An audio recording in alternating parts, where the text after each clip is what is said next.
Hello viewers. তো আমরা আমি আজকে আছি যে আমার শশা ক্ষেতে। প্রিয় দর্শক, পৃথিবীতে প্রত্যেকটা জায়গায় এক একটা কাজে ব্যবহৃত হয়। তো সব জায়গায় সব কিছু হয় না। আর আমরা যারা কৃষক আছি, তো আমাদের যে জমিনগুলো আছে এটাই আমাদের উৎপাদনের জায়গা, রিজিকের জায়গা, সবকিছু। তো আমরা এখান থেকেই ফসল উৎপাদন করতে হয়। কৃষকের যে মূল জায়গাটা হচ্ছে জমি, মাটি। মাটি যদি উর্বর হয় ফসল ভালো হয়। তো আমাদের রিজিক নির্ভর করে সেই পরিচর্যার উপর। এবং একটি গাছ যত যত্ন করে আমরা তুলব, সেই গাছটা ততই ফলন দিবে। আর সঠিক পরিচর্যার মাধ্যমেই সঠিক ভালো ফলাফল, ভালো ফল পাওয়ার যোগ্যতা অর্জন করা যায়। আর এটাই হচ্ছে আমার কথা। তো দেখছেন আমি আজকে ক্ষেতে আসছি। শসা ক্ষেতে আমার মোটামুটি গাছগুলো ভালো হচ্ছে। এর আগেও এটাতে ফসল ছিল, টমেটো ছিল। এখন তার ভেতরেই আমি শসা রোপণ করেছি।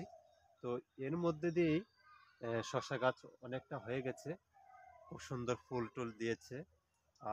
আশা করা যায় ভালো ফল পাবো, ভালো উৎপাদন হবে।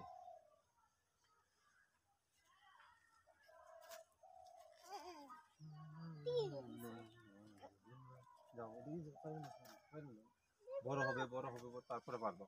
ঠিক আছে, বড় হলে তারপরে পারবো। সব ছোট বেশি এখনো হুম,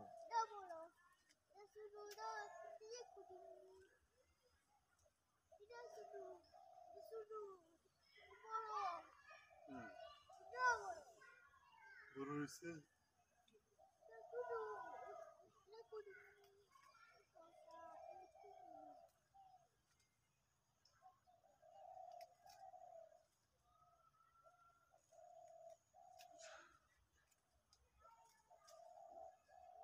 লাল পাতা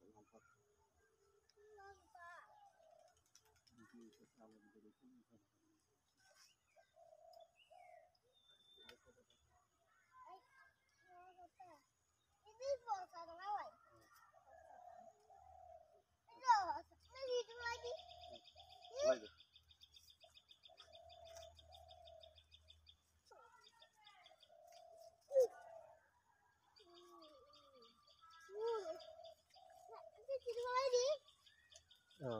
ভালো।